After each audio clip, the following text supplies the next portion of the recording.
안녕하세요. 신주입니다. 저는 전 세계의 미스터리한 사건 사고를 소개하고 있습니다. 영국 런던엔 템스라는 이름의 강이 있습니다. 템스 강이요. 영국에서 두 번째로 긴 강인데요. 1982년 6월 18일 이 강을 가로지르는 이 블랙프라이어스 다리를 어느 우체국 직원이 지나고 있었습니다. 출근길이었어요. 그런데 중간쯤에 다리 밑으로 뭔가가 매달려 있는 겁니다. 깜짝 놀라서 경찰에 신고했어요. 오렌지색 나일론 밧줄에 사람이 목을 매달고 있는 겁니다. 이 남성은 머리가 적당히 벗겨지고 회색 정장을 입은 노년 남성이었어요. 신고를 받고 출동한 런던 경찰은 시신을 내린 뒤 남성의 신원을 알아보려고 했습니다. 몸을 검사하던 중 소지품 몇 가지가 눈에 들어왔는데요. 손목에 차고 있던 고가의 시계가 새벽 1시 52분에 멈춰 있었고 5kg 정도의 벽돌들이 바지 안에 채워져서 주머니에 들어있는 게 아닙니다. 바지 안에 매달고 있던 거예요. 자신의 신변을 비관해 스스로 목숨을 끊으려고 했지만 혹시 실패할까봐 확실하게 준비해 둔 걸 수도 있는 거죠. 이탈리아 여권도 들어있었는데요. 잔 로베르토 칼비니라는 이름이 적혀 있었습니다. 그리고 영국 돈 20파운드와 이탈리아와 오스트리아, 스위스 화폐들이 있었죠. 특이한 물건도 하나 발견되는데 이탈리아의 유명한 은행인 방코 암브로시아노와의 관계가 깊어 보이는 문서 여러 장이었습니다. 다양한 나라의 화폐와 은행 관련 문서들을 봤을 때 이 사람은 은행에 관련된 일을 하는 것 같아요.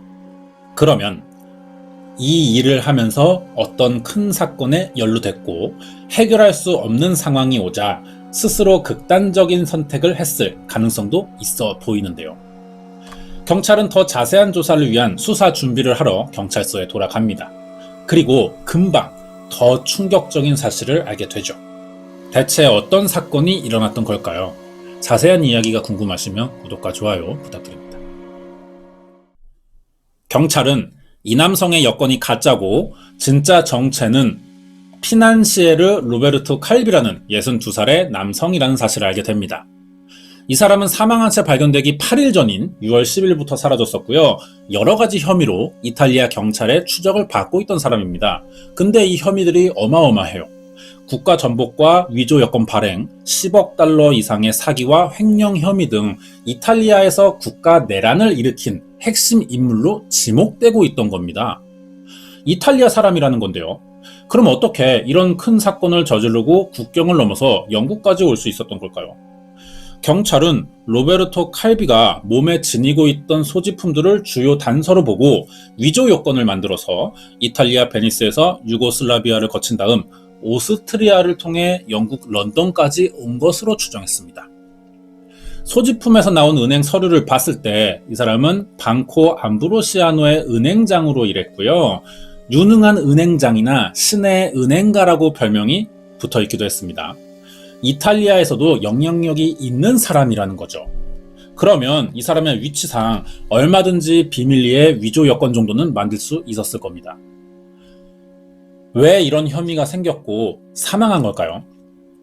로베르토 칼비와 방코 암브로시아노 은행의 관계를 좀 알아봐야 될 것 같습니다. 1920년 4월 13일 이 사람은 이탈리아 밀라노에서 태어나요. 아버지가 금융업에서 일했기 때문에 영향을 좀 받은 것 같습니다. 2차 세계대전이 끝나고 이탈리아 은행인 반카 커뮤니케이얼 이탈리아나에 입사했다가 1947년에 27살이었습니다. 이 방코 암브로시아노 은행의 서기로 일하게 됐던 거죠. 막 일하기 시작했을 때도 방코 암브로시아노는 이탈리아에서 규모가 두 번째로 큰 은행이었다고 하는데요. 칼비가 입사를 하면서부터 이 은행은 더 커졌다고 합니다. 그리고 이 은행은 계좌를 만들려면 꼭 해야만 하는 철칙이 한 가지 있다고 하는데요.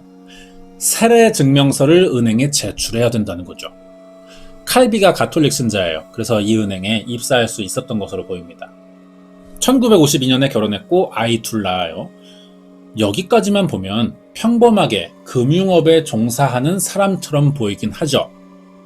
지금부터 내용이 사건의 시작이었던 것으로 보입니다. 칼비는 일하고 있는 방코 암브로시아노 은행과 자신의 위치를 국제적인 영향력이 생길 만큼 더 위로 올려놓고 싶었어요. 자, 서기로 일했죠. 서기는 지금 은행에는 없는 직급입니다. 쉽게 우리가 은행 문 열고 들어가면 바로 보이죠. 창구에 앉아서 일하는 사람들이요. 이 사람들의 역할이 이 당시에 서기였던 거예요. 직급이 높거나 임원도 아닌 일반 사원이라는 거죠. 그런데 이런 생각을 했다는 거예요. 그러면서 조금씩 승진을 반복했고요. 방코 암브로시아노 은행의 회장인 카를로 알렉산드로 케네시의 개 비서로 일합니다. 키우는 개한테 비서를 붙여준 거예요. 은행의 규모나 위치가 어떤지 알 수 있는 부분이죠. 이 사람이 지금 일반인 사원 신분으로 입사해서 이런 은행에 도전하고 있는 겁니다. 대단하죠. 그리고 승진을 더 해요. 1971년에 은행 총지배인이 됐고 은행에 들어온 지 28년 만인 1975년엔 결국 여기 회장이 됩니다. 한 은행에서 오랜 기간 일했고 일반 사원에서 회장직까지 올라간 칼비를 사람들은 신의 은행원이라고 불렀어요. 그럴만하죠. 그런데 이 별명이 생긴 건 다른 이유 때문도 있다는 겁니다. 당시 방코 암브로시아노는 바티칸 교황청과 천문학적인 금액의 거래를 해왔고요. 성직자, 주교, 추기경, 교황의 은행 계좌를 관리했다고 합니다. 암브로시아노 은행의 대주주와도 깊은 관계를 쌓고 있었어요. 바티칸이라는 곳이 교황청을 위해 생긴 나라입니다. 교황이 여기 왕이에요. 그러니까 은행의 회장이 된 로베르토 칼비는 대통령과 주요 정치인들의 계좌를 독점해 관리했고 이 은행에 가장 많은 투자를 한 사람과 사이도 너무 좋다는 겁니다. 은행의 미래 방침을 그러니까 마음대로 정할 수 있는 상황이라는 거예요. 이 정도면 금융업계에서는 거의 천하무적이라고 볼 수 있습니다. 가질 수 있는 권한과 권력이 최대인 사람 같은데 하지만 회장이 된 지 3년 만인 1978년 이탈리아 정부는 방코 암브로시아노 은행 보고서를 작성하면서 여기에 관련된 대형 범죄 정황을 발견하게 됩니다. 회장인 로베르트 칼비가 은행 자금 2,640만 달러를 스위스 비밀은행에 유출시킨 혐의가 발견된 겁니다. 이 일로 4년 징역에 1,170만 달러의 벌금형을 받았어요. 칼비의 가족은 일을 하다 사건에 연루된 것뿐이라 억울하고 절대 그럴 일이 없다며 무죄라고 주장했는데요. 결국 엄청난 금액의 보석금을 내면서 풀려날 수 있었습니다. 다행히 은행장 자리는 유지됐어요. 돈으로 사건을 막은 거죠. 풀려나긴 했는데 이미지에 타격을 입잖아요. 은행장이라는 사람이 자존심이 상했는지 잠적을 해버려요. 알아보니까 단순히 이 사건 때문만은 아니었던 것으로 보였습니다. 회장이 되기 1년 전인 1974년에 미국 뉴욕에서 프랭클린 내셔널뱅크가 파산했던 거예요. 이때 많은 나라와 기업들이 큰 타격을 입었고 은행의 소유자인 미셸 신도나는 징역 25년형을 받은 적이 있습니다. 문제는 이 사건에도 로베르토 칼비가 관련돼 있었고 방코 암브로시아노의 은행 자금을 빼돌린 혐의도 같이 드러났거든요. 각종 비리 혐의가 드러나기 시작했죠. 그리고 잡아선 안 될 세력과 결탁했다는 사실까지 드러납니다. 이때 이탈리아에 아르날도 폴리니 총리의 정부를 무너뜨리려고 내란 계획을 세우던 비밀 조직이 있었다는 거예요.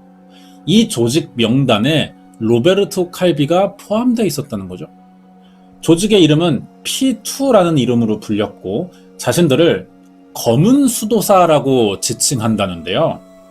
여기에는 핵심 인물들이 보니까 정부 장관이나 국회의원, 판사, 군인, 경찰 고위 간부들, 기자, 차기 총리 후보까지 여러 국가 고위직의 인물들이 있었던 겁니다. 지금 이탈리아 정부의 불만을 가지고 새로운 정부를 세울 생각인 것 같죠. 그런데 칼비가 회장이 되고 나서 이 계획이 드러나 버린 거예요. 로베르토 칼비는 국가 내란 혐의까지 생겼습니다. 국제적으로 범죄자의 이미지가 박혀버리는 거죠. 여기에 또 다른 사건이 하나 더 생기는데요. 1982년 그동안의 혐의에서 무죄를 주장하려고 법원에 항소장을 제출합니다. 다시 방코 암브로시아노에서 일을 시작했죠. 하지만 예전에 그 은행이 아닌 거예요, 이제는. 각종 비리 때문에 은행 평판이 떨어진 거죠. 로베르토 칼비의 혐의로 손님이 줄어든 겁니다. 그래서 이 은행의 가치가 20%나 떨어져요.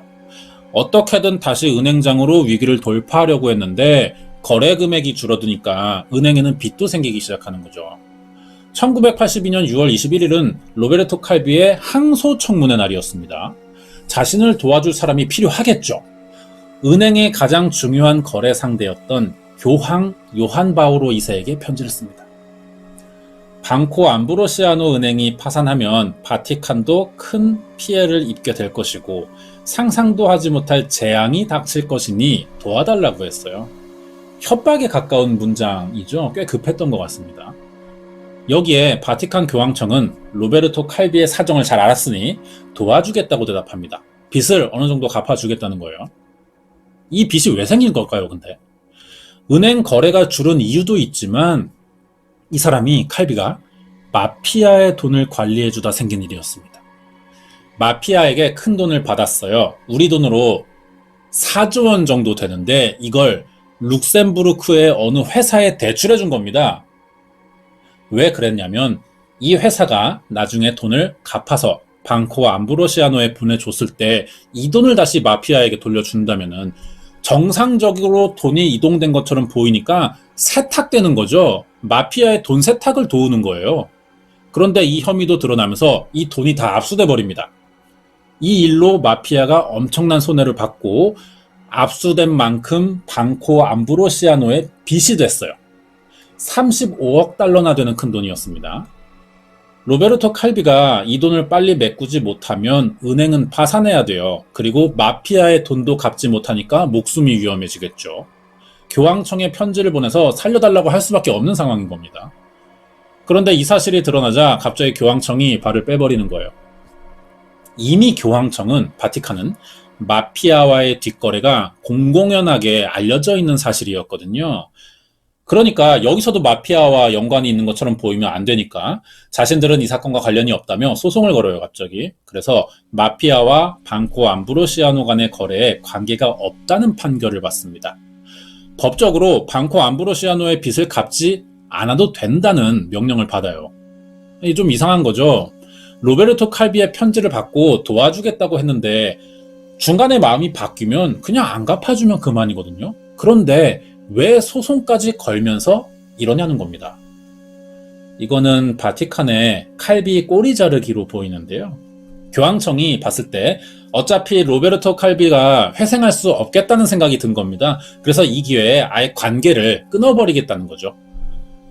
결국 교황청과 마피아, 방코 암브로시아노 은행 사이에서 생긴 일을 로베르토 칼비 혼자 다 뒤집어쓰게 생겨버린 거죠. 항소심 청문회는 다가오는데 아무것도 해결되지 않고 일만 계속 커지고 있는 거죠. 결국 방코 암브로시아노 은행은 파산합니다. 이대로라면 빚을 전부 혼자 갚아야 되고 감옥에 갈지도 모르는 상황이에요. 그러자 1982년 6월 10일에 로베르토 칼비는 갑자기 모습을 감춰버립니다. 잔 로베르토 칼비니라는 위조 여권을 만들어서 베니스로 도망쳤어요. 여기서 스위스 취리히를 거쳐 영국 런던으로 가는 전용기를 빌려 타고 경찰이나 마피아의 눈에 띄지 않게 숨어 살아왔던 것으로 보이는데요. 그러던 중 1982년 6월 18일 금요일이었습니다. 오전 7시 30분에 출근하던 우체국 직원이 블랙 프라이어스 다리에 매달려 사망한 로베르토 칼비를 발견했던 거죠. 도망쳐 살다가 결국 압박감을 이기지 못하고 스스로 목숨을 끊은 것처럼 보입니다. 여기까지 사건을 조사하던 경찰은 칼비가 발견되기 전부터 있던 수상한 정황들을 또 알게 됐어요. 방코 암브로시아노 은행이 파산한 후 이탈리아 중앙은행으로부터 은행장 자리를 박탈당합니다. 칼비의 개인 비서였던 그라지엘라 코로처라는 사람은 이 비리 사건으로 일자리를 잃자 칼비에게 모든 책임이 있다는 편지를 남기고 은행 5층에서 뛰어내려 스스로 목숨을 끊었죠. 이렇게 주변 사람들까지 등을 돌린 걸 보면 칼비도 더 이상 방법이 없다고 생각한 것 같습니다. 런던에 있는 검시관들에게 부검됐고요. 1982년 7월에 자살로 결론 내려집니다.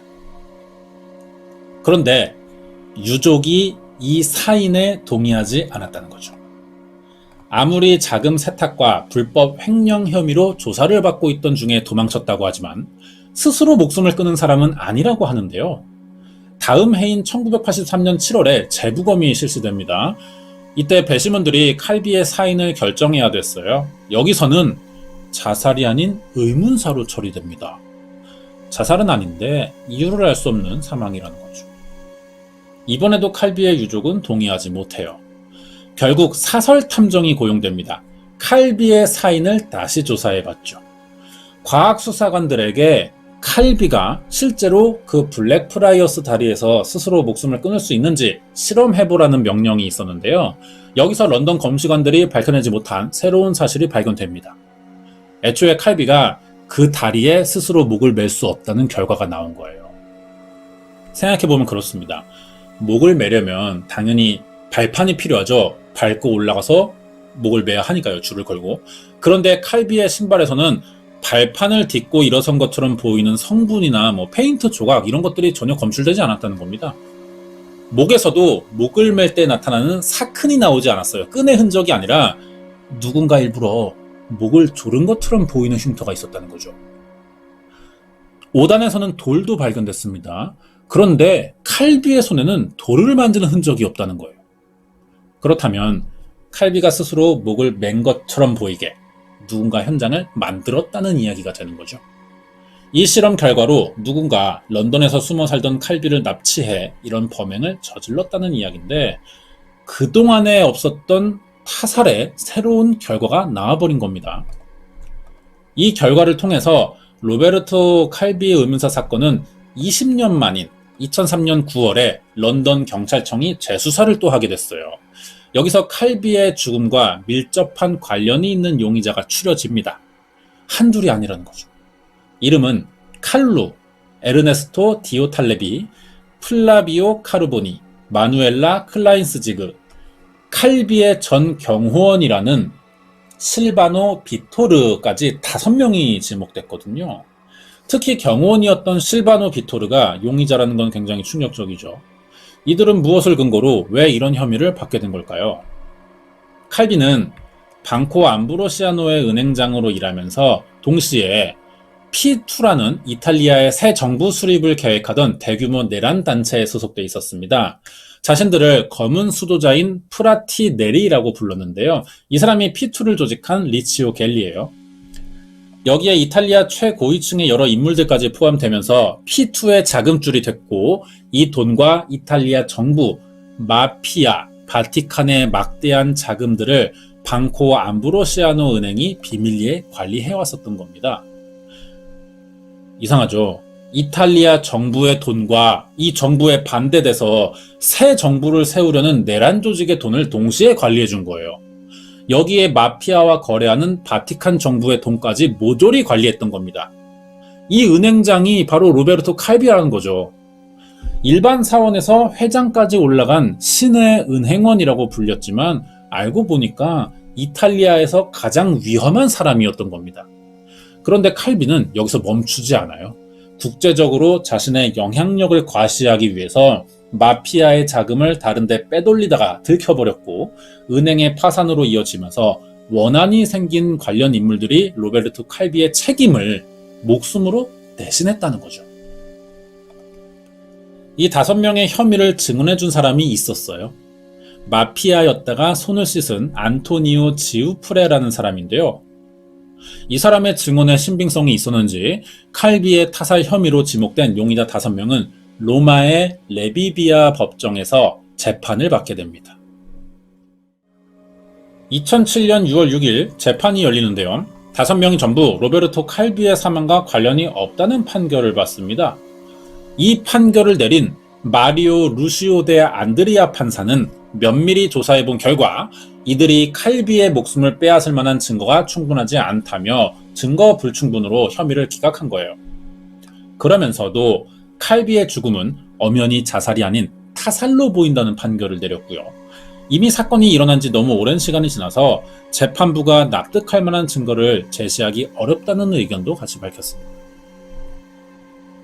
결국 칼비의 가족이 고용한 사설 탐정의 조사로 런던 경찰의 재수사가 있었고 용의자들의 재판을 받는 데까지는 성공했어요. 하지만 이 사건을 책임질 수 있는 사람은 아무도 없다는 결과가 나온 거죠. 칼비의 유족은 더 이상 할 수 있는 게 없습니다. 하는 수 없이 이탈리아 법원과 영국 경찰의 위로를 듣는 수준에서 사건을 포기할 수밖에 없었어요. 아버지를 따라 유능한 은행원이 됐고 은행장이라는 자리까지 올라가서 신의 은행원이라고 불리던 로베르토 칼비는 왜 이런 의문의 사망을 하게 된 걸까요? 이 사건은 그날 재판받은 5명 외에 유력한 용의자를 더 찾아내지 못한 채 수사가 종결됐습니다. 영구미제로 남아있죠. 권력 욕심만 없었어도 칼비가 이런 사건은 벌어지지 않았을 거예요. 로베르토 칼비는 감당 못할 정도의 욕심을 부렸고 너무 많은 사람을 적으로 두면서 위로 올라갔던 거죠. 그래서 결국 자기 목숨으로 그동안의 잘못을 책임지게 됐던 것 같습니다. 준비한 내용은 여기까지예요. 끝까지 봐주셔서 감사드리고요. 뒤에 관련된 이야기가 더 남아있습니다. 이번 이야기는 신의 은행원이라고 불리던 로베르토 칼비의 의문사 사건 파일이었습니다. 네, 관련된 이야기 할 차례인데요. 미스터리 사건 한 5년째 진행하면서 많은 범죄 사건들 조사해 봤는데 보통 범죄라는 게 사람의 욕심 때문에 시작되는 거죠. 남의 것을 빼앗기 위해서. 그런데 이 사건은 제가 찾아본 것 중에 가장 욕심 많은 사람이었던 것 같아요. 어떻게 정부의 돈을 관리하면서 그 반대 세력의 돈까지 같이 관리하는지, 이게 사람이 어떻게 이런 판단이 하는지, 이런 판단을 할 수 있는지 잘 모르겠네요. 관련된 이야기 하겠습니다. 내용 중에 P2라는 국가 내란과 새 정부 수립을 목적으로 한 비밀단체가 등장했었죠. 이런 단체가 꽤 있습니다. 음모론에 연결되기도 하고요. 일루미나티나 프리메이슨이 이런 의심을 받고 있는데, 그런데 이들은 아직 실체가 분명하게 드러나지 않았어요. 그래서 아직도 사실이다, 아니다, 실체가 없다, 이렇게 의견이 갈리고 있는데, 하지만 로베르토 칼비가 소속돼 있던 P2라는 그 단체는 실체가 분명히 드러났습니다. 명단이 공개됐고요. 이탈리아 최고위층 인물 여럿이 포함된 단체로 밝혀졌죠. 극우 성향의 정부 수립 목적으로 움직였고요. 실제로 칼비가 회원으로 있을 때는 이탈리아 정부가 무너질 뻔한 적도 있었다고 합니다. 이 P2라는 사람들은 자신들을 검은 수도사라고 불렀는데요, 스스로를. 재밌는 거는 칼비가 사망한 채 발견된 다리 이름이 블랙프라이어스라고 하죠. 이것도 직역하면은 검은 수도사라는 뜻이거든요. 이런 사실을 볼 때 칼비 사망 사건을 재조사하던 경찰은 P2가 방코 암브로시아노 은행의 파산으로 큰 돈을 잃게 되자 이 책임을 물으려고 칼비를 처형한 것은 아닌가, 이런 가능성이 있다고 이야기하는 중이에요. P2를 조직한 리치오 갤리도 용의자 명단에 오를 뻔했습니다. 그런데 재판까지 받지는 않았고요. 앞에서 말한 5명 외에는 아무도 조사를 받지 않았어요. 당연히 증거가 나올 때까지 사람을 함부로 의심해서는 안 되지만 결과만 봤을 때 사건은 벌어져 있는데 용의자가 없다는 거는 둘 중 하나죠. 이거는 조사 과정에서 어딘가 실수가 있었거나 아니면 누군가 고의로 뭔가를 숨기고 있다는 거죠. 이런 점에서 미스터리한 사건으로 남겨져 있는 게 아닌가 생각됩니다. 마지막으로 영화 소개 남아있는데요. 이 사건도 영화로 만들어졌어요. 신의 은행원 칼비 사건이라고 하는 영화입니다. 제목이 굉장히 정직하네요. 2002년에 개봉했어요. 우리나라 개봉은 안 한 것 같습니다. 한글 자막이 없다는 이야기고요. 이탈리아어나 영어를 알아야 볼 수 있을 것 같아요. 내용은 로베르토 칼비가 있는 방코 암브로시아노 은행과 바티칸 교황청 마피아와의 관계를 자세히 설명하고 있다는데요. 영화를 볼 수 있는 분들은 참고해 보시는 게 이 사건을 더 이해하는 데 도움이 될 것 같습니다. 오늘은 여기까지예요.